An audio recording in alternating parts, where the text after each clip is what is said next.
Vamos a pasar a la parte central de nuestro culto, que es la exposición de la palabra. Me gustaría que me acompañarais en la lectura en el mismo libro de Habacuc, pero ahora leeremos en el capítulo 2. Capítulo 2.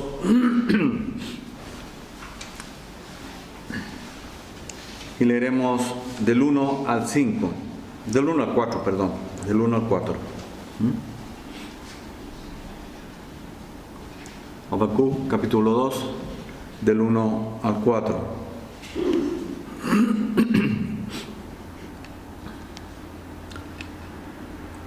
Dice: sobre mi guarda estaré, y sobre la fortaleza firmaré el pie, y velaré para ver lo que se me dirá, y qué he de responder tocante a mi queja.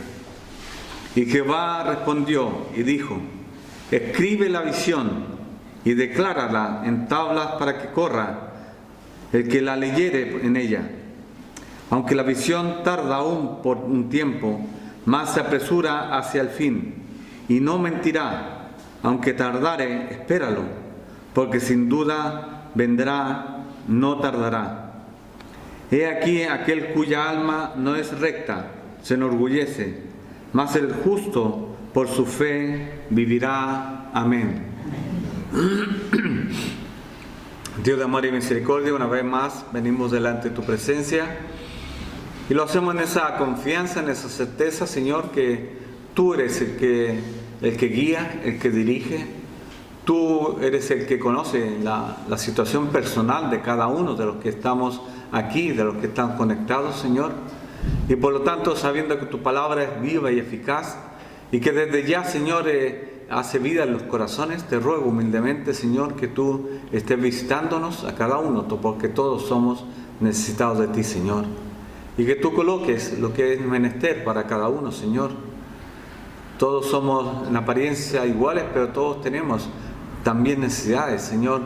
Y a través de tu palabra tú nos enseñas, nos corriges, nos ayudas, nos sustentas, Señor. Y por lo tanto ese es el anhelo y el deseo, que esta mañana salgamos edificados, Señor, en tu palabra, por tu voz, Señor.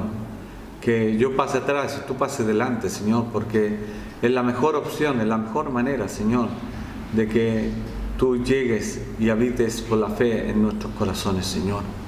Te damos gracias por la libertad que tenemos de poder escudriñar tu palabra y poder hacerla pública, Señor.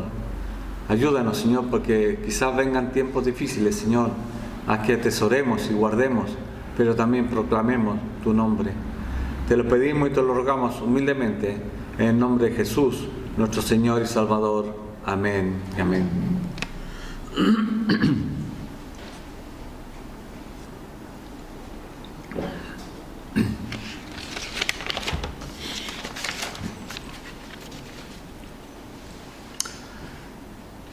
Quería traer otro personaje para que estuviéramos conociendo otro personaje más de la Biblia. Y buscando encontré a Habacuc. No es que hubiera estado perdido, ¿no? Sino que buscando qué es lo que nos enseña, y en realidad toda la palabra del Señor nos sigue enseñando y nos enseñará, ¿no? Y empecé a escudriñar. Y realmente sobre Habacuc hay muy poco, no se sabe casi nada de Habacuc. Y se dice que era de los profetas que eran como de profesión, era profeta, no como otros que eran a lo mejor pastores, otros eran distintas profesiones, y el Señor los sacó y los puso como profetas, que era como un profeta de profesión. Y podría decirse que él era su anhelo, su deseo, servir al Señor, y por lo tanto el Señor lo usó, que fuera comunicando las señales y todas las cosas que Dios le iba revelando para el pueblo. Trabajó principalmente en el sector de Judá, en los años más o menos 605, 595. Como bien decía Julian, a veces hay diferencias de años, ¿no? Pero más o menos, redondeando, estuvo en ese tiempo. Y estuvo en el reinado de Joacim, que es uno de los reyes de Judá. ¿Y qué significa su nombre? Su nombre significa abrazar, o luchador, o levantador, o librador también, ponía otra como sinónimo, ¿no?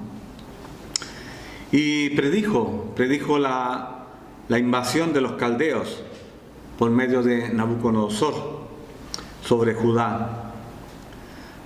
Martín Lutero decía sobre su nombre, significa el que abraza.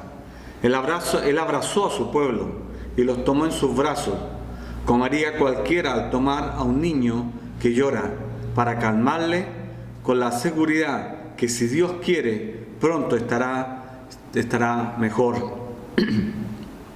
Pero si ponemos atención a lo que leyó nuestro hermano Luis al principio, vemos que realmente hay dos quejas, dos preguntas, podríamos decir, de Habacuc, que se las hace directamente a Dios. En el versículo 2 dice: ¿hasta cuándo, oh Jehová, clamaré y no oirás? El versículo 3 dice: ¿por qué me haces ver iniquidad? Son dos preguntas que Habacuc hace a Jehová, y realmente no le gustaron las respuestas, por supuesto. A Habacuc no le gustaron las respuestas, ¿no? Y entonces, si nosotros pensamos un momento, las respuestas o las preguntas que hacía Habacuc, si analizamos nuestro pensamiento o nuestra vida, ¿cuántas veces nosotros también hemos hecho las mismas preguntas? ¿Por qué, Señor? ¿Hasta cuándo, Señor? Y realmente son cosas que inherentes a la vida cotidiana. En el caso de Habacuc, tenemos que él estaba preocupado porque él iba enseñando, profetizando al pueblo para que se volviera de su rebeldía, de todo lo que estaban haciendo, ¿no? Pero en el caso nuestro también, quizás cuando nos hacemos esas preguntas, también tenemos que poner en balanza nuestra vida, nuestro andar en esta tierra.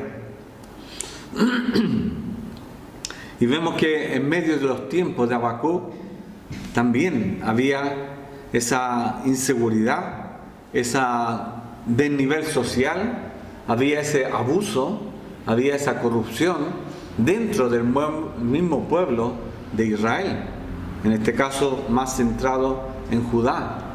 Los poderosos abusaban de los demás, los padres también, los hijos rebeldes, todo. Y si hacemos un traslado, vemos que el asunto continúa, y el salmista dice: no hay nada nuevo bajo el sol. Y realmente las situaciones se repiten. Siempre me gusta colocar esta figura a mí, que realmente la obra de teatro, cuyo director y creador es Dios, lo único diferente es que cambian los actores. Los actores antiguos eran los profetas, el pueblo de Israel, los pueblos que los circundaban. En estos tiempos somos nosotros los creyentes, el pueblo de Israel espiritual, somos el pueblo de Israel espiritual con el mundo, con los impíos, con los que niegan a Dios. Pero la historia es la misma, la situación es la misma.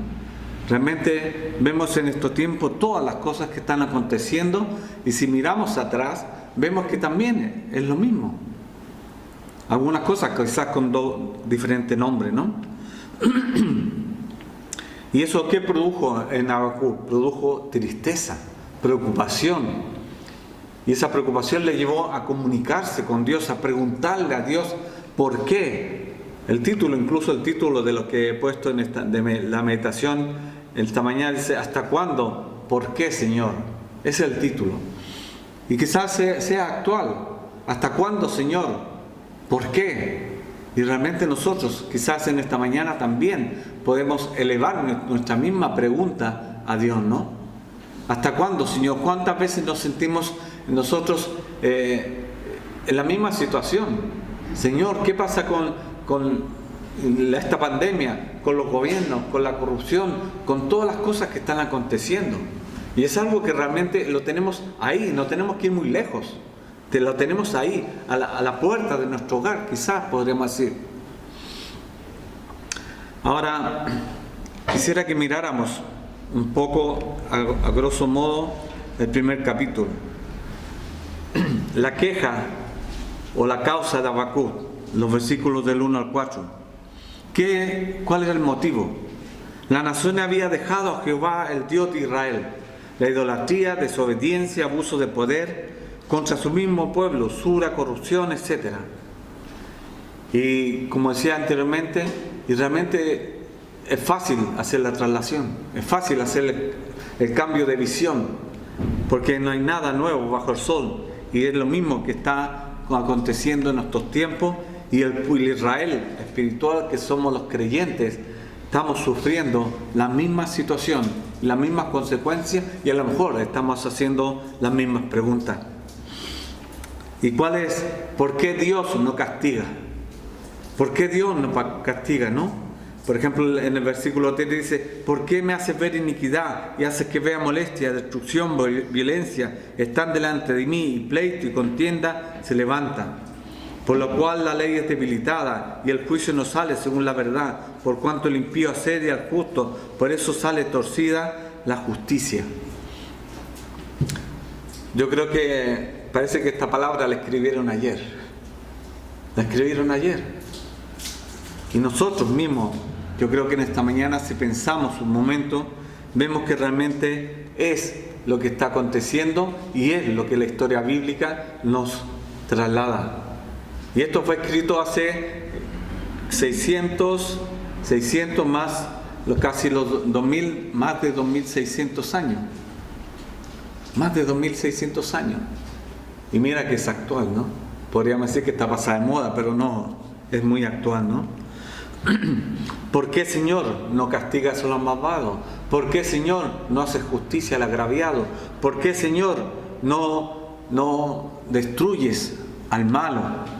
¿Y qué podríamos decir en estos tiempos? Señor, ¿por qué no haces desaparecer a los corruptos, a los violadores, a los que abusan de la gente, de los niños, de los que hacen tráfico de personas? ¿Por qué, Señor? Y realmente a veces nosotros tenemos que humillarnos como se humilló Habacuc y esperar el Señor a su tiempo.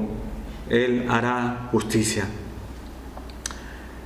Pero vemos qué es lo que le respondió también el Señor. Dice en la queja del 5 al 11. Dice: mirad entre las naciones y ved, asombrados, porque haré una obra en vuestros días que aun cuando se os contare, no la creeréis. Porque aquí yo levanto a los caldeos, nación cruel, presurosa, que camina en anchura. ¿Qué iba a hacer para que responder a Habacuc? Dios levantaría un imperio necio, inicuo, pecadores, para poder castigar, para poder hacer justicia enjuiciar al pueblo de Judá. ¿Pero por qué? Y Habacuc le pregunta: ¿pero cómo, Señor? Habacuc se enfada, podríamos decir, con Dios. ¿Pero cómo, Señor, tú vas a hacer esto con esta nación cruel, que son impíos, pecadores, gente mala, todo lo que aparece en el capítulo 1? ¿Pero cómo vas a hacer esto? Como que va en contra de la decisión de Dios, ¿no? Pero realmente puede Habacuc pensar, meditar y argumenta con Dios. Argumenta con Dios. Tiene un diálogo con Dios. Entonces, ¿qué es lo que le dice? Realmente el versículo 13: muy limpio eres de ojos para ver el mal, ni puedes ver el agravio, porque ves a los menospreciadores y calla cuando destruye el impío al más justo que él. Y realmente cuando miramos esto, podemos ver que realmente por qué Dios ocupa a esta nación impía para castigar a su pueblo, a Judá, con esto. Porque el agravio o la ofensa o lo que podríamos decir, ese deseo de hacer justicia, ocupa a los caldeos, ¿Por qué? Porque el agravio no es tan grande de los caldeos a los judíos, no es tan grande como el agravio que el pueblo de Israel o el pueblo de Judá ha hecho contra su Dios. O sea que el agravio que hizo el pueblo escogido de Dios en contra de Dios era más grande que la ofensa de los impíos en contra de Judá. O sea, hay un equilibrio, no es un equilibrio que uno por igual, no. El agravio, la ofensa que hizo el pueblo hacia su Dios, aquel que lo eligió, aquel que lo rescató, que le hizo pasar por el desierto, que le llevó a la tierra prometida, todo eso es la ofensa que con su pecado, con su desobediencia, con su idolatría, han ofendido de tal manera a su Dios que no tiene comparación con el agravio que los podrían hacer los caldeos hacia el pueblo de Judá. Esa es la comparación, y por eso Dios utiliza a este pueblo impío para castigar la ofensa que a él se le había hecho a él, al Dios Todopoderoso. Y tenemos que realmente es impactante, pero también lo que le da a Habacuc, le da la tranquilidad de saber que sí, él después enjuiciará al pueblo de los caldeos. Y Julián lo dijo. ¿Se acuerdan de la figura, la estatua del gigante con cabeza de oro, bronce, piernas de barro y de hierro y todo eso? Los imperios que pasaron, realmente vemos que después de los caldeos vinieron los asirios, si no me equivoco, los medos, los asirios, y destruyeron a los caldeos. El juicio de Dios, cómo se va cumpliendo las etapas que Dios tiene preparado, programado, porque Él tiene el control y la autoridad de todas las cosas. Por eso Dios usó a los caldeos y al rey Nabucodonosor para castigar y llevar cautivo al pueblo de Judá. ¿Quiénes quedaron? Quedaron los viejos, los inválidos, los que pudieron escapar, pero a todos gente que servía, jóvenes, todo este tipo de personas intelectuales y todo, se los llevó para poder que fueran sus esclavos y sirvieran a Nabucodonosor. Y vemos que cuando él responde y cuando nuevamente Habacuc le dice y tiene ese diálogo con Dios, Dios también nuevamente le responde. Y esos son los versículos que en esta mañana quisiera que miráramos. ¿Qué es lo que hace Habacuc? ¿Cuál es la actitud? Nuevamente dice, Dios responde a Habacuc. Y vemos en los versículos del 2 al 4. Sobre mi guarda estaré y sobre la fortaleza afirmaré el pie y velaré para ver lo que se me dirá y qué he de responder tocante a mi queja.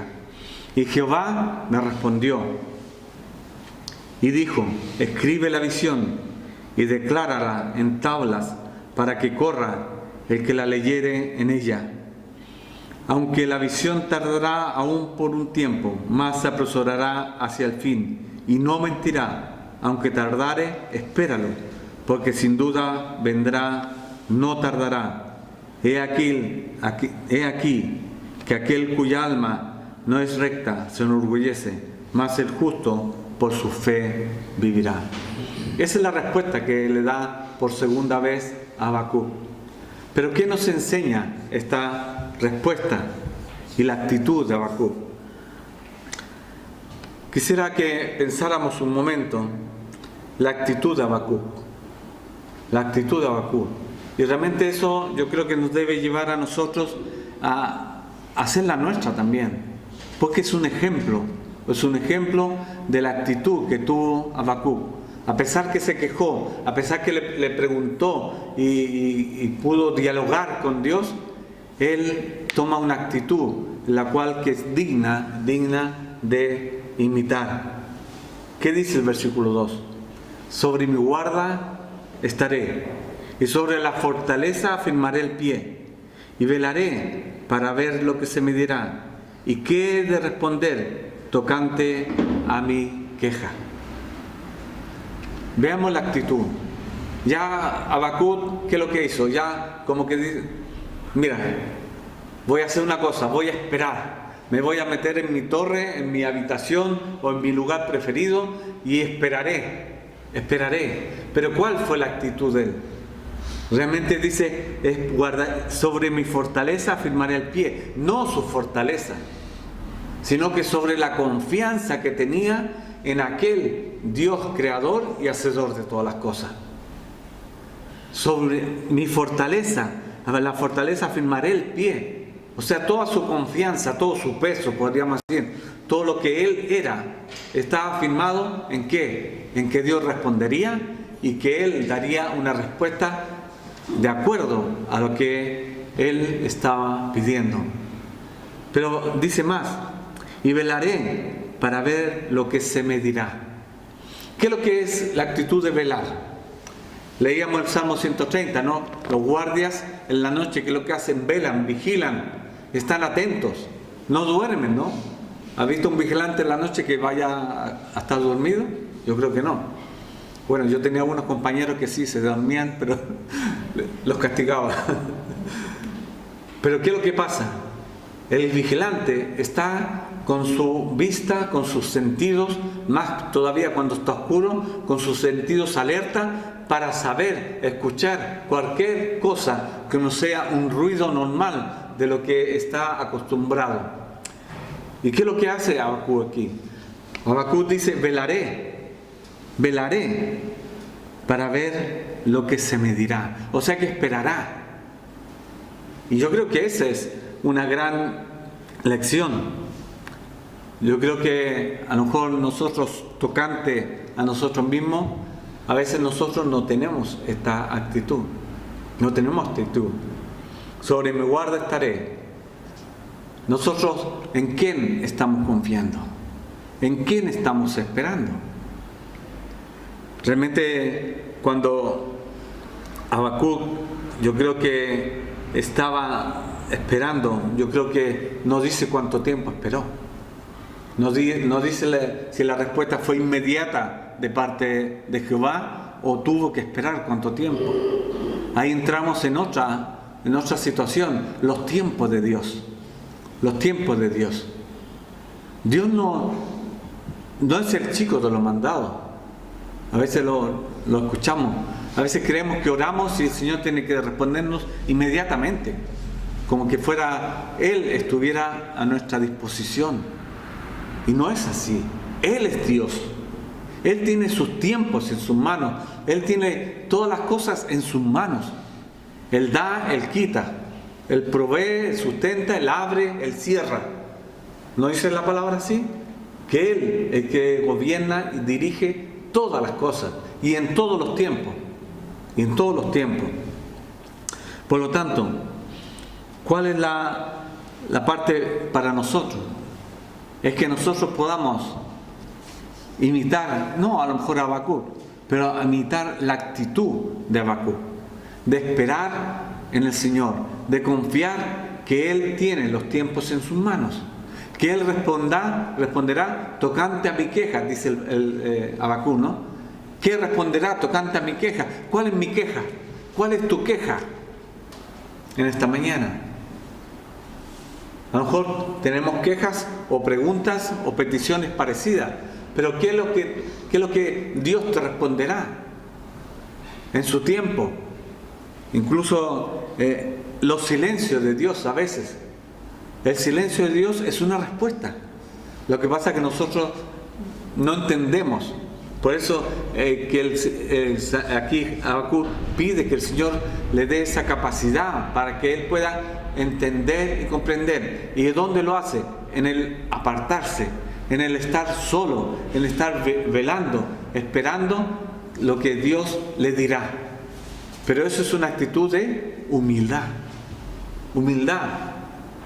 y a la vez de enseñanza, porque aquí no pone cuánto tiempo esperó. Los comentaristas no lo ponen. Porque piensen ustedes que después de Habacuc, de este capítulo, vemos que pasó un tiempo y después vino Nabucodonosor y se llevó cautivo casi al pueblo de Judá. Y por lo tanto pasó un tiempo. Dios le respondió. Sí, Dios respondió tocante a la queja. Porque se cumplió la profecía que Jehová le había dicho a Habacuc, que vendría este imperio, se llevaría, arrasaría, y aconteció. Y por lo tanto, ¿qué podemos nosotros tocar para nosotros? Velaré para ver lo que se me dirá. Yo creo que la espera desespera, ¿no? La espera desespera, ¿no? A veces queremos respuestas pronto. Señor, ¿por qué no me responde? O a veces vamos tan acelerados que entendemos que Dios nos ha respondido, hacemos las cosas y fracasan. Es porque realmente a lo mejor no hemos esperado el tiempo que Dios quiere que esperemos para nuestra edificación. Y saber que Él y todas las cosas están en sus manos. Sobre mi guarda estaré y sobre la fortaleza firmaré el pie y velaré para ver lo que se me dirá y qué he de responder tocante a mi queja. ¿Cuántas quejas tenemos nosotros? ¿Cuántas quejas tenemos? La respuesta de Dios. La respuesta en el versículo 2 dice: y Jehová me respondió y dijo, escribe la visión y declárala en tablas para que corra el que la leyere en ella. Aunque la visión tardará aún por un tiempo, más se apresura hacia el fin y no mentirá. Aunque tardare, espéralo, porque sin duda vendrá, no tardará. O sea que Habacuc estaba avisado que Dios cumpliría, que Dios respondería. Y por lo tanto, ¿qué es lo que tenía que hacer? Esperar. Y eso cuesta, hermanos. Y eso sí que cuesta. Y vemos que realmente la historia bíblica lo dice. Se cumplieron. Se cumplió la invasión de Nabucodonosor. Después se cumplió que Nabucodonosor fue derrotado por los siguientes imperios. Fue reducido. No queda huella de ellos. Pero también se cumplió la otra promesa, que realmente el tiempo del reino de los cielos en la tierra. Se cumplió la venida del Señor Jesucristo a través de Habacuc también. Porque vemos que realmente pasaron casi 600 años cuando se cumplió la venida del Señor Jesucristo después de Habacuc. Vemos que el imperio caldeo puso fin a Judá y se llevó cautivos, hasta que después aparece Jeroboam, cuando fue restaurado el templo por los judíos. Nehemías, Esdras y Nehemías hacen cuando volvieron los que estuvieron cautivos y restauraron Jerusalén, que se dio ese visado, podríamos decir, para que se restaurara Jerusalén. Y todos los tiempos se cumplieron. El tiempo, incluso el tiempo del Señor Jesucristo, cuando vino a la tierra a instaurar el reino de los cielos en la tierra. ¿Qué implicó esto? ¿Qué implicó?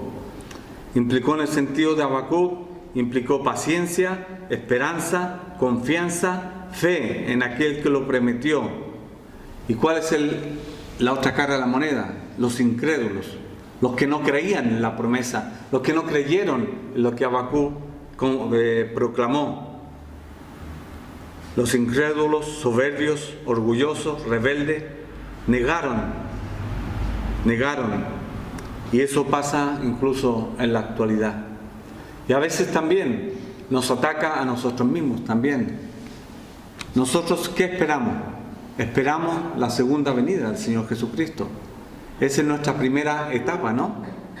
pero no sabemos cuándo Él vendrá. No saben, y se desviarán.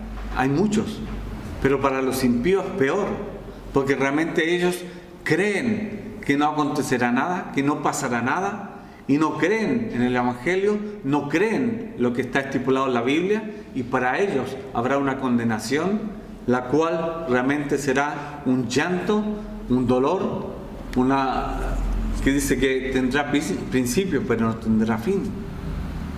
Pero para nosotros, los creyentes, los que confiamos y esperamos en el Señor, debemos esperar, confiar. Y ahí aparece otra palabra, que es la perseverancia de los santos, ¿no? Que está dentro del catecismo de la Iglesia Bautista, ¿no? La perseverancia de los santos. Y esa perseverancia, ¿sabes qué? No está en nosotros, está en Dios. Por la fe en el Señor Jesucristo, por la fe en lo que Él ha prometido.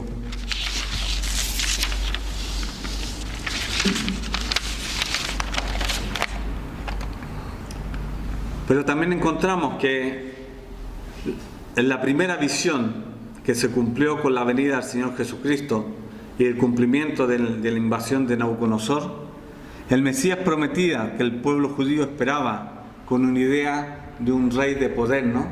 ¿Qué esperaba? A alguien que los libertara, que los librara del yugo del imperio romano. Y realmente no comprendieron. Pero hubo alguien en Lucas capítulo 2, versículo 25. Dice: he aquí había en Jerusalén un hombre llamado Simeón, y este hombre justo y piadoso esperaba la consolación de Israel, y el Espíritu Santo estaba sobre él. Y le había sido revelado por el Espíritu Santo que no vería la muerte antes que viese al ungido del Señor. Y movido por el Espíritu vino al templo, y cuando los padres del niño Jesús lo trajeron al templo para hacer por él conforme al rito de la ley, él tomó en sus brazos y bendijo y dijo, diciendo: ahora, Señor, despide a tu siervo en paz, conforme a tu palabra, porque han visto mis ojos tu salvación, la cual has preparado en presencia de todos los pueblos, luz para revelación a los gentiles y gloria a tu pueblo Israel. Había hombres y mujeres que estuvieron esperando, que tuvieron puesta su confianza en las promesas y las profecías que Jehová había dado en la antigüedad. Y eso también es para nosotros, hermanos.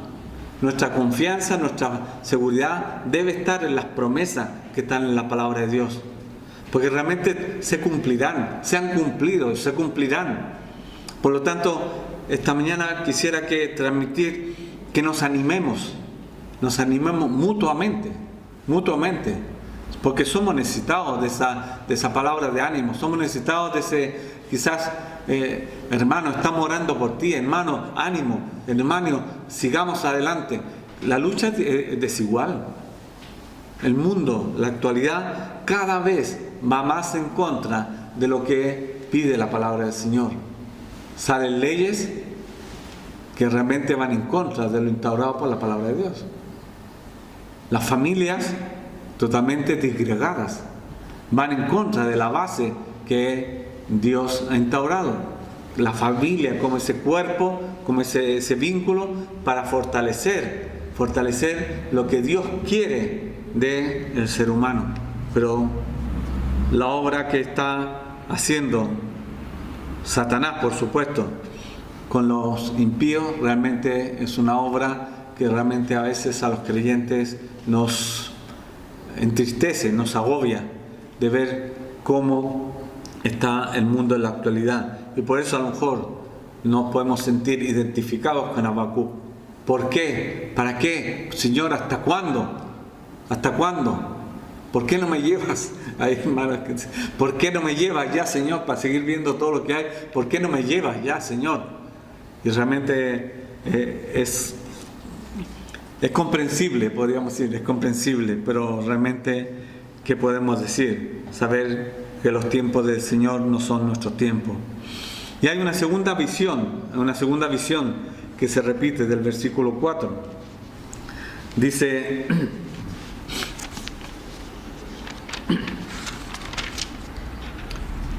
el versículo 4, he aquí, aquel cuya alma no es recta se enorgullece, mas el justo por su fe vivirá. Si Dios lo permite, el próximo domingo quisiera hablar un poco más de este versículo 4, pero se repite nuevamente tanto en Romanos, en Gálatas y en Hebreo. Y realmente podemos decir que la palabra del Señor y las promesas, que a pesar que han pasado tantos años, realmente se irán cumpliendo. Porque dice en Hebreos 10:38, dice: mas el justo por fe vivirá. Mas el justo vivirá por fe, y si retrocediere no agradará a mi alma. Y aquí hay una proyección hacia la segunda venida del Señor Jesucristo. Hay una proyección, porque realmente aparece aquí justo cuando se está hablando que el justo vivirá por fe. El justo vive por fe en la esperanza de lo que vendrá y de lo que se espera.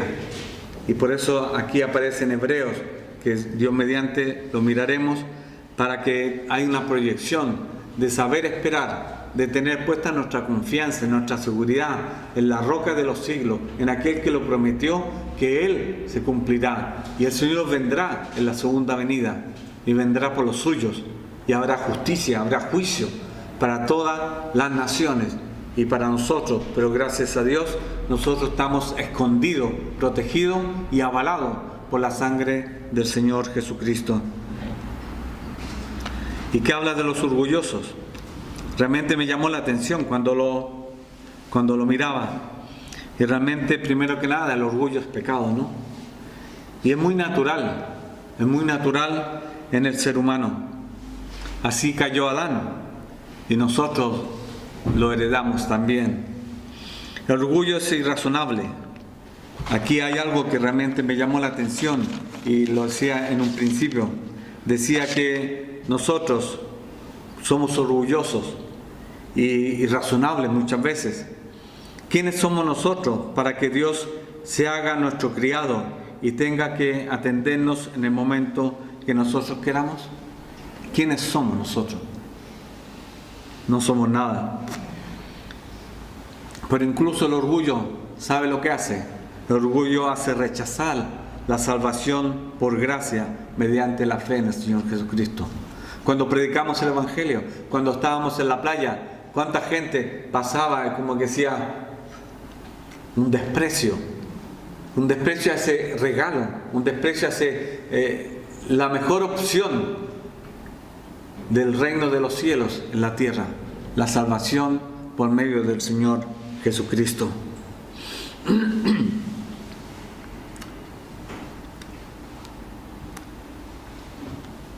Es demasiado, a veces escuchamos que el Evangelio o lo que nosotros predicamos está pasado de moda, ¿no? ¿Cuántas veces te han dicho? Pero si eso está pasado de moda. Soy demasiado bueno yo para necesitar a Dios. Yo soy muy bueno. Dios no me va a hacer nada. Dios es esa figura de un hombre alto, grande, con barba blanca, bondadoso, que no le hará nada a nadie. Qué equivocados están. Cuando Dios es amor, pero también, ¿qué es lo que es? Fuego consumidor. Se mira una cara de la moneda nomás. No le gusta mirar el reverso. Dios es amor, pero también fuego consumidor con los inicuos y con los que han rechazado. ¿Qué es lo que pasa con el justo, con el creyente? Es como una cadena. Esto es como una cadena porque va enlazando cosas, ¿no? Dice el Labón, el justo es humilde. Y siendo humilde, no se atreve a dudar de su Dios, sino se rinde a su palabra, con fe implícita, y su fe se mantiene viva durante la prueba y lo conduce a los goces y a los privilegios de la vida espiritual. Y su vida conquista la prueba y se desarrolla hasta la vida eterna. Es una cadena. Es una cadena en la cual nosotros deberíamos tener siempre presente. Y esa cadena la podemos nosotros ejercitar, fortalecer. Y la manera de fortalecerle es saber, como dice en Habacuc, esperaré, confiaré, velaré para ver lo que se me dice a mí. ¿Cuál fue entonces la reacción de Habacuc? La reacción de Habacuc supo esperar la respuesta que Dios le daría. Y esto es para nosotros, hermanos. ¿Sabemos esperar en el Señor? ¿Sabemos descansar en Él? El Señor tiene el futuro. Él conoce el futuro. Él es el futuro. Y por lo tanto, nosotros, ¿qué debemos hacer? Esperar, confiar. Pero el que, como decía anteriormente, el que espera desespera. El que espera desespera. Y nosotros muchas veces no entendemos los tiempos de Dios. Porque los tiempos de Dios son sus tiempos, no nuestros tiempos. Vemos que Dios le respondió a Nabucodonosor, vio como Habacuc vio la respuesta de parte de Dios. Nabucodonosor invadió y se llevó cautivo a Judá, pero posteriormente también Dios juzgó a Nabucodonosor y a los caldeos. Habacuc supo esperar y confiar en su Dios. Dios le mostró y quedó escrito en visión de la salvación a través del Mesías. Y cuando vino Cristo, ¿qué se hizo? Se instauró el reino de los cielos en la tierra. Pero no como un rey poderoso, sino un rey de paz y de amor, de salvación y de gracia. Vemos que la visión reflejada en Hebreos 10, 37, 38 de la segunda venida del Señor Jesucristo a nosotros nos debe alentar, en este tiempo, alentar a saber esperar y confiar en que Dios lo ha dicho y Dios lo cumplirá, porque Él es fiel.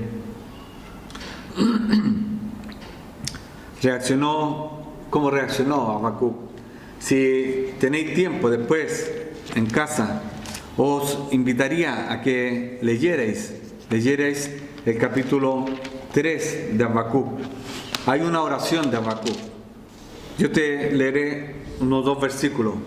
Oración del profeta Habacuc sobre Nishio. Oh Jehová, he oído tu palabra y temí. Oh Jehová, aviva tu obra en medio de los tiempos, y en medio de los tiempos hazla conocer. Y en la ira acuérdate de la misericordia. Realmente vemos que fue lo que brotó de Habacuc después de obtener la respuesta de parte de Dios. Y ojalá para nosotros sea también una gratitud, una oración de alabanza, de gratitud por lo que Dios ha hecho y seguirá haciendo para los suyos, para los que esperan y confían en Él. Y por último, realmente algo que nosotros lo tenemos, a pesar que esto está hace casi 2600 años escrito, también para nosotros es actual. ¿Cuántas veces hemos cantado aunque la higuera no florezca? Y en la última parte de Habacuc, aunque la higuera no florezca, ni en las vides haya fruto, aunque falte producto del olivo, y los labrados no den mantenimiento, y las ovejas sean quitadas de la majada, y no haya vaca en los corrales, con todo yo me alegraré en Jehová, y me gozaré en el Dios de mi salvación.